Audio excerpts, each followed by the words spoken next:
ओम नमो भगवते वासुदेवाय। नमस्कार, स्वागत है आपका हमारे YouTube चैनल धार्मिक राह में। भगवान श्री हरि विष्णु जी और माता लक्ष्मी जी की कृपा आप पर और आपके सारे परिवार पर हमेशा बनी रहे। तो दोस्तों, आज की वीडियो में मैं आपसे शेयर करने वाली हूँ मार्गशीर्ष मास के कृष्ण पक्ष की एकादशी व्रत के बारे में। मार्गशीर्ष मास के कृष्ण पक्ष की एकादशी यानी कि उत्पन्ना एकादशी कब है, एकादशी की तिथि कब प्रारंभ हो रही है, कब समाप्त हो रही है, व्रत आपको कब धारण करना है और पारण का यानी कि व्रत खोलने का शुभ मुहूर्त क्या है, उत्पन्ना एकादशी का क्या महत्व है, उत्पन्ना एकादशी पर क्या उपाय करने चाहिए, आज के दिन आपको किस प्रकार से भगवान श्री विष्णु की पूजा आराधना करनी चाहिए, किन मंत्रों का जप करना चाहिए और कौन सा उपाय करें जिससे कि आज किए गए व्रत का संपूर्ण फल हमें प्राप्त हो। और अगर आप किसी भी कारणवश व्रत नहीं कर पाते हैं तो बिना व्रत किए भी अगर आप पूजा आराधना करें तो आपको पूजा का संपूर्ण फल आपको प्राप्त हो। इसके लिए आज विशेष क्या करना चाहिए, अर्थात उत्पन्ना एकादशी के दिन क्या करना चाहिए। कहने का मतलब ये है कि उत्पन्ना एकादशी व्रत से संबंधित जो भी जानकारी आपको चाहिए आज की वीडियो में वह मिलने वाली है, इसलिए वीडियो को पूरा अंत तक देखिएगा, अधूरा नहीं छोड़िएगा। और वीडियो अगर थोड़ी सी भी अच्छी लगे तो उसे लाइक करें और चैनल को सब्सक्राइब करके बेल आइकन को प्रेस कीजिएगा। चलो बिना देरी किए आज की वीडियो को शुरू करते हैं। देखिए, मार्गशीर्ष मास में आने वाली एकादशी को उत्पन्ना एकादशी कहा जाता है। ये एकादशी मार्गशीर्ष मास के कृष्ण पक्ष में आती है। पुरानी मान्यताओं के अनुसार मार्गशीर्ष मास के कृष्ण पक्ष की एकादशी तिथि को एकादशी माता का जन्म हुआ था, इसलिए इस एकादशी को उत्पन्ना एकादशी के नाम से जाना जाता है। एकादशी माता भगवान विष्णु का ही स्वरूप मानी जाती है और जैसे कि प्रत्येक एकादशी भगवान विष्णु को ही समर्पित होती है, तो इस दिन भी भगवान श्री विष्णु की पूजा आराधना की जाती है, मंत्रों का जाप किया जाता है और भगवान विष्णु के साथ ही एकादशी माता की पूजा भी की जाती है। अब जानते हैं कि एकादशी की तिथि कब प्रारंभ हो रही है, कब समाप्त हो रही है और व्रत हमें कब धारण करना है। तो देखिए, उत्पन्ना एकादशी की तिथि प्रारंभ हो जाएगी 8 दिसंबर 2023 को सुबह 5:06 पर और समाप्त हो रही है 9 दिसंबर को सुबह 6:31 पर। तो उत्पन्ना एकादशी का व्रत हमें कब धारण करना है। देखिए, शास्त्रों के अनुसार एकादशी तिथि जब सूर्योदय काल में व्याप्त होती है उस दिन एकादशी का व्रत धारण करना चाहिए। तो सूर्योदय काल के समय एकादशी की तिथि में हमें प्राप्त हो रही है 8 दिसंबर 2023 को, यानी कि शुक्रवार के दिन। अब कई भक्त हैं जो कि 9 दिसंबर को भी व्रत धारण करेंगे। हालांकि 9 दिसंबर को सूर्योदय काल के बाद एकादशी तिथि नहीं रहेगी। सूर्योदय काल से आधे घंटे पहले ही एकादशी तिथि समाप्त हो जा रही है, यानी कि 6:31 पर 9 दिसंबर को एकादशी तिथि समाप्त हो जाएगी। लेकिन पंचांग भेद होने की वजह से कई स्थानों पर 8 दिसंबर को ये व्रत किया जाएगा, तो कई स्थानों पर 9 दिसंबर को शनिवार के दिन भी एकादशी का व्रत किया जाएगा। आप दोनों में से किसी भी दिन धारण कर सकते हैं। तो अगर आप 8 दिसंबर को ये व्रत धारण कर रहे हैं तो 7 दिसंबर को यानी कि वीरवार के दिन दशमी तिथि के नियम का पालन आपको करना होगा। और जो भक्त 9 दिसंबर को व्रत धारण करेंगे वो 8 दिसंबर को दशमी तिथि के नियम का पालन करेंगे। आइए बात करते हैं पारण के शुभ मुहूर्त के बारे में। तो देखिए, एकादशी व्रत का पारण द्वादशी तिथि में किया जाता है और द्वादशी तिथि प्रारंभ हो रही है 9 दिसंबर को सुबह 6:31 पर और समाप्त होगी 10 दिसंबर को सुबह 7:13 पर। अगर आप 8 दिसंबर को ये व्रत धारण कर रहे हैं तो आपके लिए पारण करने का शुभ मुहूर्त होगा 9 दिसंबर को दोपहर में 1:16 से 3:20 तक।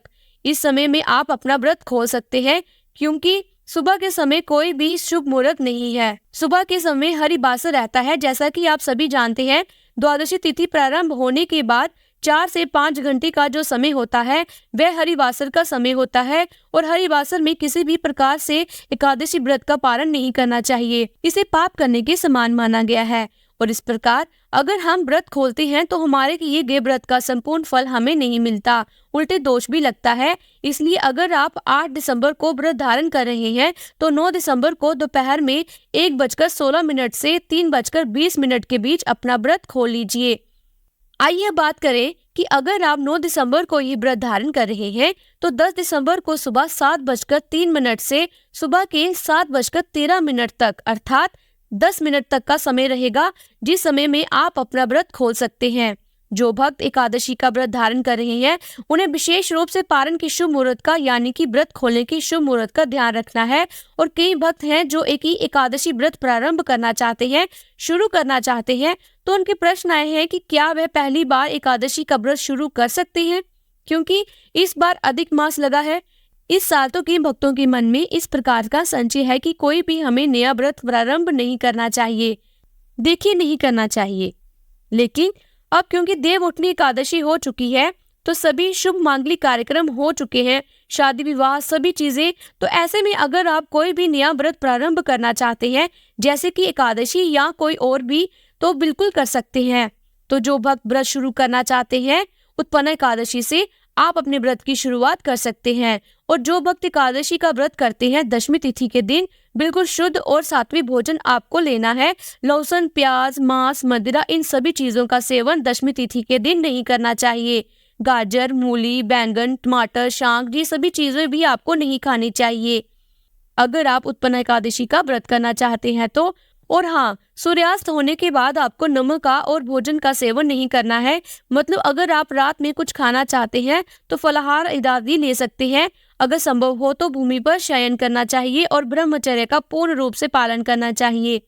दशमी से लेकर द्वादशी तक फिर एकादशी के दिन आपको प्रातःकाल जल्दी उठना है। उठकर ब्रह्म मुहूर्त में सभी कर्मों से निवृत्त हो जाइए। फिर गंगा जल मिश्रित जल से स्नान कर लीजिए। आप चाहे तो अगर सुविधा हो आपके घर के आसपास तो गंगा नदी या फिर कोई भी पवित्र नदी हो तो वहां पर जाकर भी स्नान कर सकते हैं।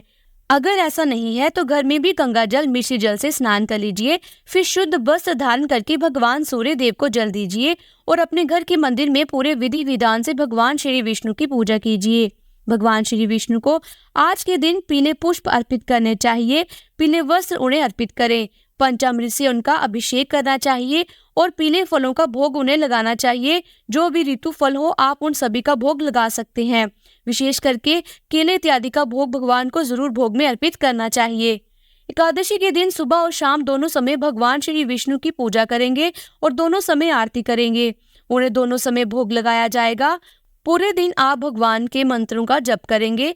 आप चाहे तो कोई भी एक मंत्र लेकर मानसिक रूप से भी जप कर सकते हैं, भागवत गीता का पाठ कर सकते हैं या फिर विष्णु सहस्त्र नाम का पाठ बैठकर भगवान श्री विष्णु के समक्ष शुद्ध घी का दीपक जलाकर आप कर सकते हैं। फलाहार और जहर के द्वारा आपका व्रत कर सकते हैं, मतलब फल ले सकते हैं, जल ले सकते हैं, दूध, चाय इत्यादि लेकर व्रत कर सकते हैं। और फिर अगले दिन सुबह जल्दी उठकर स्नान इत्यादि से निवृत्त होकर फिर से भगवान श्री विष्णु की पूजा करने के बाद शुभ मुहूर्त में आप अपना व्रत खोल सकते हैं, व्रत का पालन कर सकते हैं। तो 10वीं से नियम होते हैं जिनका पालन प्रत्येक व्रत करने वाले को जरूर करना चाहिए, तभी हमें इसके व्रत का संपूर्ण फल मिलता है। और जो भक्त एकादशी का व्रत नहीं कर पाते हैं किसी भी कारण से, उन्हें भी आज के दिन पूरे विधि विधान से भगवान श्री विष्णु की पूजा करनी चाहिए, शुद्ध और सात्विक भोजन लेना चाहिए। आज के दिन आपको चावल नहीं खाने चाहिए, लहसुन, प्याज, मांस, मदिरा इन सभी चीजों का सेवन नहीं करना चाहिए और भगवान श्री विष्णु के मंत्रों का जप करना चाहिए। अगर आप बिना व्रत किए भी नियम पालन करते हैं तो आज के दिन भगवान श्री विष्णु की शरण में रहते हैं तो विश्वास कीजिए आपको भगवान श्री विष्णु की असीम कृपा जरूर प्राप्त होगी। तो आइए अब जानते हैं कि उत्पन्ना एकादशी व्रत का महत्व क्या है। देखिए, अगर कोई विष्णु भक्त उत्पन्ना एकादशी के व्रत का नियम पूर्वक पालन करते हैं उन्हें जगत के पालनहार की असीम कृपा प्राप्त होती है।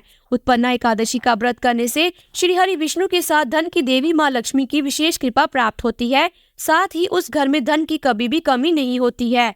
पद्म पुराण के अनुसार इस व्रत को करने से धर्म एवं मोक्ष की प्राप्ति होती है।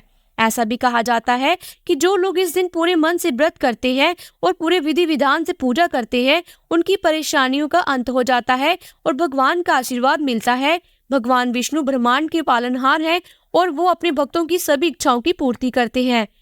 उत्पन्ना एकादशी का महत्व शास्त्रों के अनुसार उत्पन्ना एकादशी के दिन जो व्यक्ति व्रत रखकर पूरी श्रद्धा और निष्ठा से पूजा पाठ करता है उसके सभी पाप मिट जाते हैं और कष्टों से मुक्ति मिलती है। इतना ही नहीं, इस व्रत के पुण्य प्रभाव से व्यक्ति को विष्णु लोक में स्थान प्राप्त होता है। हमने जी तो जान लिया कि उत्पन्ना एकादशी का महत्व क्या होता है। आइए अब जानते हैं कि उत्पन्ना एकादशी पर क्या उपाय करने चाहिए। यदि आपको संतान की प्राप्ति नहीं हो रही है तो पति और पत्नी इस दिन एक साथ पूजा पाठ और व्रत करें। पूरे विधि विधान से पूजा करने से संतान की प्राप्ति होती है। आपकी अन्य मनोकामनाएं भी पूर्ण होगी। यदि आप विष्णु जी के साथ इस दिन लक्ष्मी जी की पूजा करते हैं तो माँ लक्ष्मी प्रसन्न होती है। ऐसे में आपके घर में धन की कमी कभी नहीं होगी। आपके घर में सुख समृद्धि का वास रहेगा। भगवान विष्णु जी की पूजा करने के दौरान ओम नमो भगवते वासुदेवाय नमः मंत्र जपे। इससे आपकी अधूरी इच्छाएं मनोकामनाएं पूर्ण होंगी। इस दिन तुलसी के पौधे से जड़ की मिट्टी लेकर उसे पानी में मिलाकर स्नान करना चाहिए। ऐसी मान्यता है कि इससे स्वास्थ्य संबंधी समस्याएं सही रहती हैं। 5 गुंजा फल के साथ भगवान की पूजा करें। ऐसी मान्यता है कि ऐसा करने से कारोबार में लाभ मिलेगा। भगवान विष्णु के साथ तुलसी की भी पूरी विधि विधान से पूजा करनी चाहिए। ऐसा करने से घर में सुख समृद्धि का वास होता है। भगवान विष्णु को तुलसी का पौधा अति प्रिय होता है, लेकिन एकादशी के दिन तुलसी के पत्तों को तोड़ना वर्जित माना जाता है। इसलिए एकादशी से एक दिन पहले ही तुलसी के पत्तों को तोड़कर रख लेना चाहिए। फिर भगवान विष्णु को तुलसी के पत्तों का भोग लगाना चाहिए। तो दोस्तों, ये है आज की वीडियो। उम्मीद करती हूँ आपके लिए उपयोगी होगी। वीडियो अच्छी लगी हो तो लाइक कीजिए, शेयर कीजिए। चैनल पर पहली बार आए हैं तो सब्सक्राइब करके बेल आइकन को जरूर प्रेस कर लीजिए अगर आपको आज की वीडियो अच्छी लगी हो तो। और हाँ, एक बात और, अपना कीमती समय हमें देने के लिए आपका बहुत बहुत धन्यवाद। जल्द ही मिलती हूँ एक नई धार्मिक वीडियो के साथ। तब तक के लिए जय श्री कृष्णा।